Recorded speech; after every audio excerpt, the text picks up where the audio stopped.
Barali. Mr. Urcello. Ms. Ainello. Here.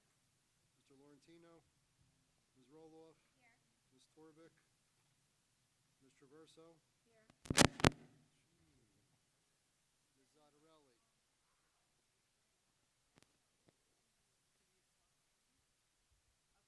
Okay, let's stand for the Pledge of Allegiance. You good?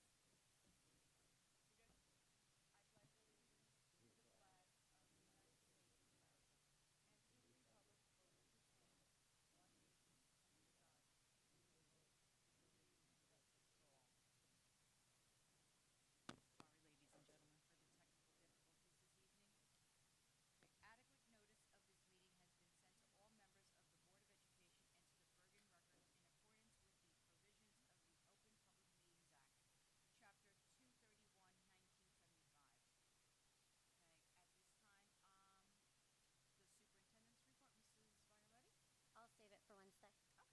with the provisions of the Open Public Meetings Act, Chapter 231, 1975. Okay, at this time, the superintendent's report, Mrs. Violetti? I'll save it for Wednesday. Okay, very good. All right, moving on. BA, Mr. Parati, would you like to? Don't touch the mic, please. I think it's all of ours. It's very sensitive. Yes, I'd like to review the referendum. Just give me a second, pull out my sheet here. So on the referendum projects, I guess I'll do it by school. So it was completed this past summer, or up to date, is we had a bathroom upstairs renovated for the faculty. That was completed. We have roof replacement work that began on it's the section of building that was added in 2004 or 5.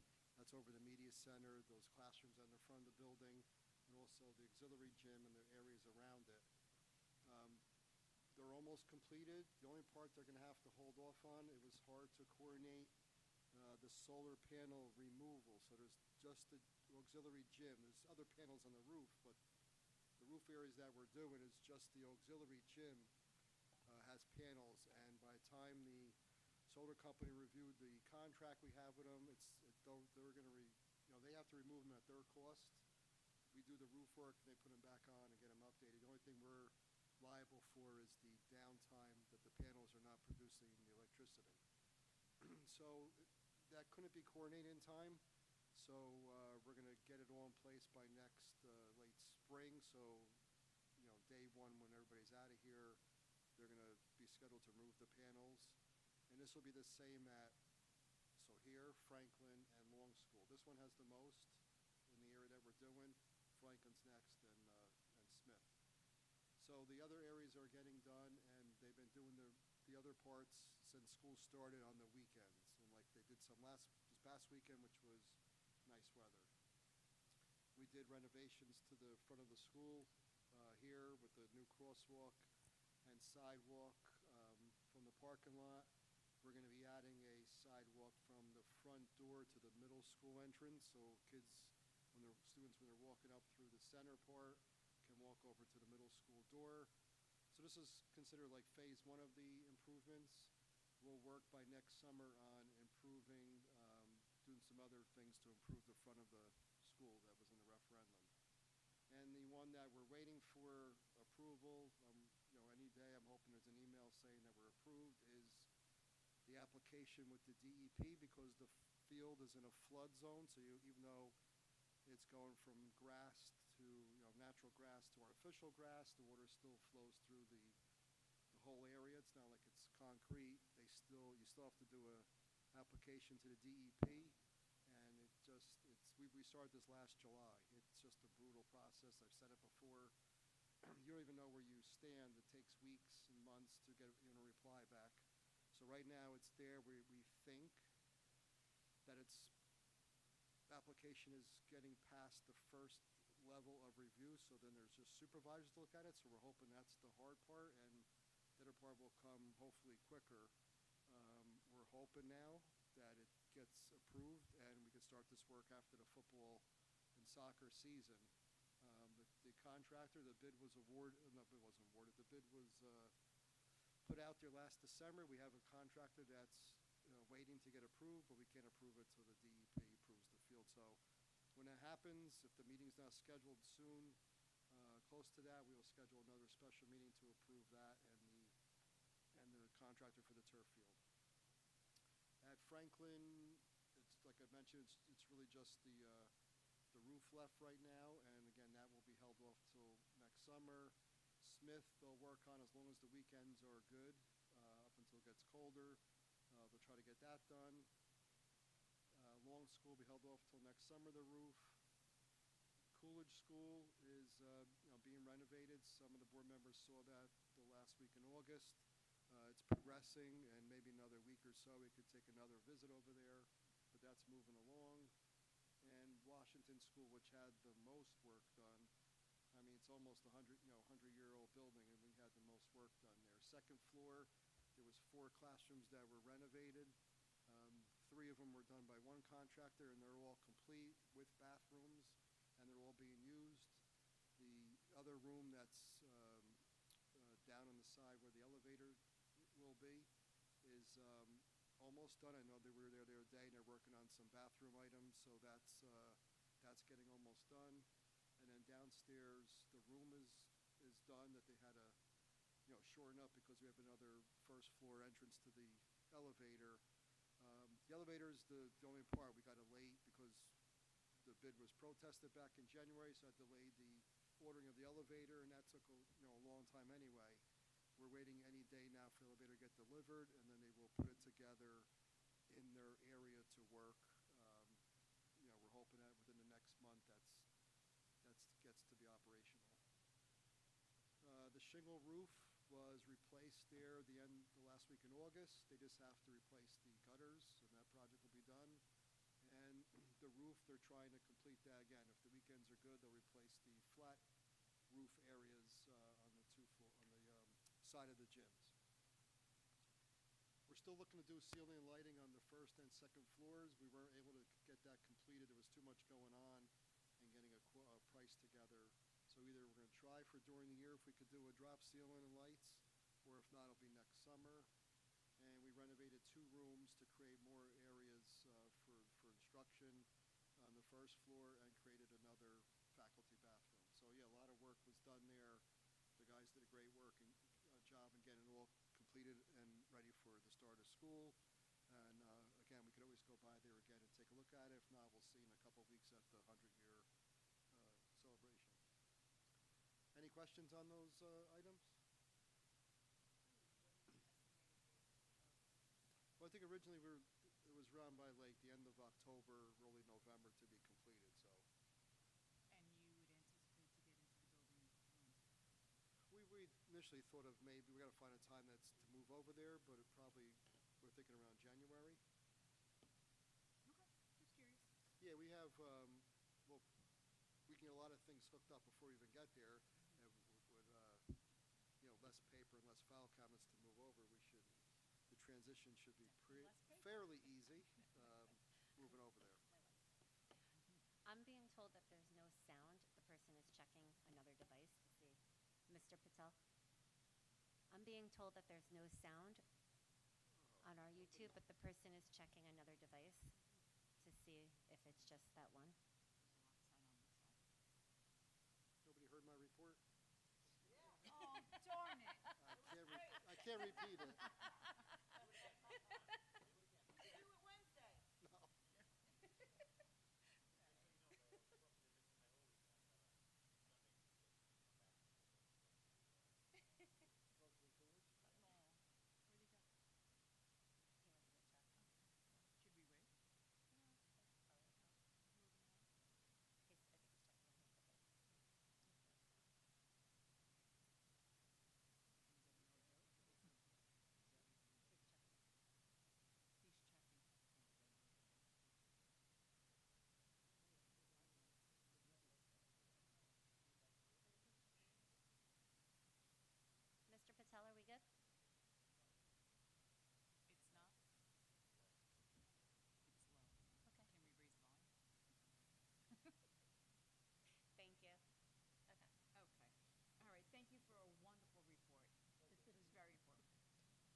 just so that Mr. Patel, the person is saying that their TV volume is set at 100 and can just about hear us.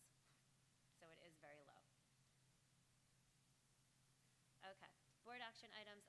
District .10, the emergency virtual remote learning plan, that's mandated every year still, so we just update it and submit it. The biannual statement of insurance for paraprofessional staff is another mandate. We do it twice a year. The board goals were from when Matt Lee met with the board.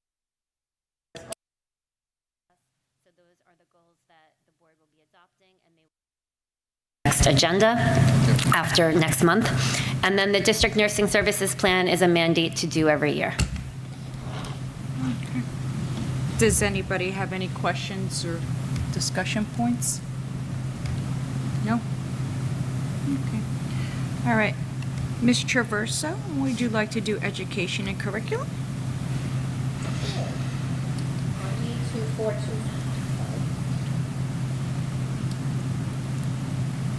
All right.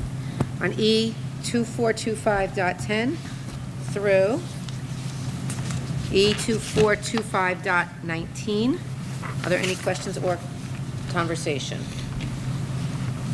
Okay, for .10, field trip request, we have our band playing at the Pulaski Parade in New York City. That's exciting. A band festival at Clifton High. Our outdoors club here, they put in their fall hikes. So those are on the agenda. Our SAIL classrooms, they're community-based instruction trips to the library, IKEA, so, the fall trips. And then our teachers are starting to put in their class trips to different locations. So we have our 4th grade at Long is going to Museum Village. And I have to give our teachers a lot of credit because they've really been entering their field trips early in the year, so that way they're all set to go. The dual enrollment articulation agreement, dual enrollment is when we have a teacher, one of our teachers approved by the college to teach the college course here on campus. So the students attend the course here as part of their daily schedule, and they have the option of paying a discounted fee to earn college credit. So that's the agreement between Bergen Community College and our high school. Our K-6 art curriculum was revised over the summer. Neurodiversity is our new elective that was presented to the board last year by Laura Ironman, one of our speech pathologists here. And then our public speaking, that's a very popular class. That curriculum is there, and our high school Latin 2, 3, and 4. Latin has been separated, so that Mr. Klein has been working with Mrs. DeBonis on that curriculum. And point 19, there was just a change in a rate. That's why it's revised. I have a question in regards to the dual enrollment. Yes. What is the requirement that our teachers would need in order to teach at these colleges? Those colleges, each college has like a contract that they draw up, and they have different requirements. So I would have to look into Bergen Community College what specifically it is. I did it when I was director, but I don't recall off the top of my head. I would have to, Just I curious. would have to look it up. Okay. If I may, on that same issue, sorry. On the dual enrollment, my son is in that program as well, but there were parents that were asking in the beginning, well, last year even when it was coming up. I believe, and correct me if I'm wrong, so that other parents will know this going forward, they don't have to attend Bergen Community College when they graduate in order to keep these credits. Correct. So I want to make sure that is Correct. And there's actually a website that you can see what colleges would accept those credits if they were to transfer to a different college. It's never a 100% guarantee. That's Right. always shared with the parents, but yes. Excellent, thank you. Okay. Is there any other questions or discussion? Okay. All right, so I believe our next up is Mr. Accomando. Okay, items, sorry. BF 242515 to BF 242523. Just an update that the sound is working. Oh, wonderful, thank you. So items 16 and 17, I sent to you by separate email. I just forgot to give them to Gina to link them to the agenda. They'll be done tomorrow. And 19 and 20 are the lease financing that we do, one for technology, one for the camera systems. This is just an amendment to increase those budget lines. It's just another piece I have to do accounting-wise. And any other questions on those items? On those, no. Oh, .22, just a thank you to Acme. I attended their grand reopening. They donated $1,500 worth in gift cards to our district that we'll utilize again at parent partnership nights. Oh, nice. And I may have one, we may do a few more checks tomorrow, so it might be a bill list number 3, very few, but it's a rough time with a lot of orders coming in, and it's just usually a big bill list in September. So just a few more contractors and maybe some utility bills to pay. If I may, on .23, I think you just mentioned something about there was a revision to that contract? No, that was a different line item. For .23, that's our contract with Bergen Newbridge Medical Center. Last year, we utilized them for our drug testing and school clearance, and they really were absolutely phenomenal to work with. So this year, we're also adding psych evaluations and behavior assessments so that they will support our school districts with. So when we are requesting that a student be sent out, we're going to send them to them? Correct. Okay, great. Okay. Does anyone else have any other questions or points? Okay. All right, since Ms. Torbeck's not here, I'll do facility and operations. It's F2425.2, and this is the facilities report for October. Does anyone have any discussion, comments? No? Okay. All right, policy, Ms. Roloff? Policy 2425.2. That's it. 1 through 18. And this looks like it's a These are the second reading, so they're all the same ones that were included last time for the first reading. They were discussed. Any questions on them? Any discussion? Nope. Good.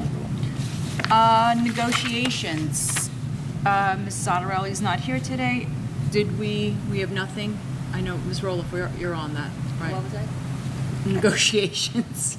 Did you, there's nothing on here, so we have nothing to discuss at this time. What are we doing? We're moving on. We're moving on? We're moving on. We're moving Well, on. right now we have a tentative memorandum of agreement. I have it for the board committee to sign, and then the custodial maintenance group will be setting up a meeting to ratify that. Once we get that approval, then we'll have it on probably for the October agenda for approval of the contract. Great, terrific. We are moving We on. just got that today to sign. Oh, okay. Very good. All right. So for personnel, since Mr. Laurentino's not here, I will do it. Okay. We have P2425.16 through P2425.20. Any questions, concerns, discussion? .16, let's see, number 1 is resigning as a lunch aide because she is going to be a paraprofessional with our district. Number 2 did not start with us this school year. She was a paraprofessional last school year, was pursuing other options. And number 3 is resigning from our district to pursue most likely a different career path, I believe. .17 are our appointments. You'll see paraprofessionals, a part-time bus driver, custodian, lunch aides, and you'll see a school nurse for Franklin School, so hopefully that all works out. A special ed teacher for our middle school, high school is on there as well. And then you have our stipends, so you'll see some of our clubs at the middle school, high school are going to be on here. You'll see there's a couple that were rescind, and then they're either co-advising or there's a new advisor for that club. Salary revisions are moving on the guide. .20, not every new staff member, but if you're new to teaching, you are required to have a mentor. So those are the teachers in the mentor column and their mentee, and that's the amount that they receive is stated by the state of New Jersey, the Department of Education.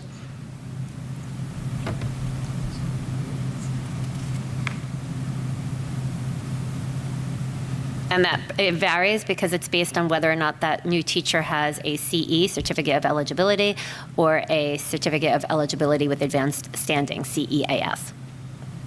And again, it's actually coming from the new employee who's actually paying this out, correct? Correct. So. Does anyone have any questions? So these are all new things that we're doing, I'm assuming, right? The Which- yoga club and... These clubs, most of them did run last year. They just weren't on the agenda last time, so we added them to this one. The new stipend, not their new stipends, but they just had to be approved. Right.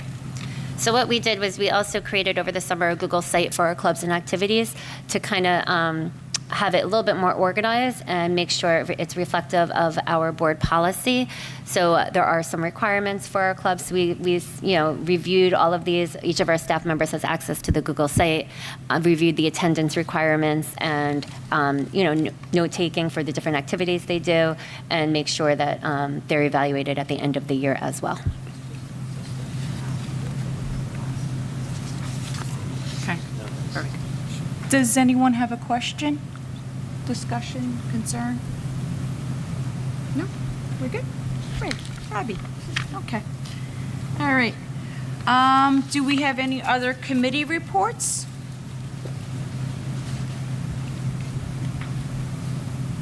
Do you guys have, nope. Okay, correspondence? Wait, we do? Well, I will have it tomorrow for you. It was in a letter we got from the auditors, just about the upcoming audit and about communication with them, so I'll put that on for tomorrow, and you'll get it then. Oh, that wonderful letter report then he comes here? Yeah. That's so exciting. Okay. All right, old business. New business? We're good? Okay. Would the public like to speak? Thank you. Okay. All right.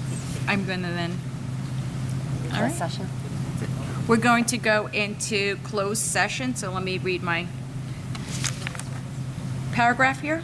Whereas the Board of Education must discuss matters which are not appropriate for discussion in a public meeting, and whereas these subjects are within the exception to the Open Public Meetings Act and are permitted to be discussed in closed session pursuant to NJSA 10-4-12B, and whereas the Board of Education intends to discuss matters as follows.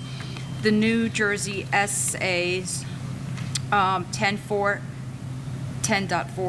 through 12B. Discussion will be possible sidebar with the SBEA. Whereas the length of the closed session is estimated to be approximately 30 minutes, after which the public meeting of the board shall reconvene and action will not be taken. Now therefore that be it resolved that the Board of Education will recess into closed session for the afforded subjects only. Be it further resolved that the Board of Education hereby declares that its discussion of the aforesaid subjects will be made public at a time when the public's interest in disclosure is greater than any privacy or governmental interest being protected from disclosure in accordance with the Open Public Meetings Act. I think it's going to be 10 or 15. Not even. All right, Yeah. it'll probably be like actually 10. But we're not voting afterwards.